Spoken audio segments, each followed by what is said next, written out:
எம்ஜிஆர் நான் தான் சொல்லி கட்சி ஆரம்பிக்கிற விஜய் எல்லாம் அவரை பார்க்க வந்து கரூர்ல 41 பேர் நசுங்கி சேர்த்தா கூட வீட்டை விட்டு 10 நாள் வெளியில வரல. 10 நாள் பண்ண வீட்லயே படுத்து தூங்கிக்கிட்டு இருந்தாரு.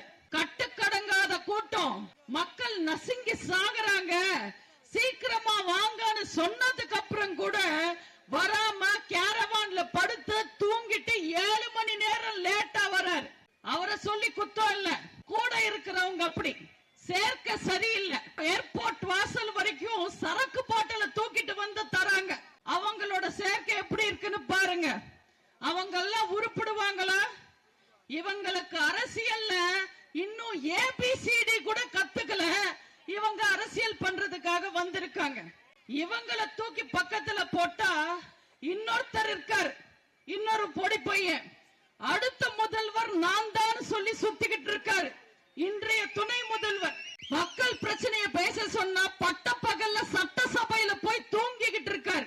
தமிழ்நாட்டுல சட்டம் ஒழுங்கு சரியில்லாம மக்கள் துக்கப்பட்டுகிட்டு இருக்கும் போது இவங்க எல்லாம் தூங்கிக்கிட்டு இருக்காங்க, தூக்க கலக்கத்துல இருக்காங்க. இவங்க எல்லாம் ஜெயிச்சு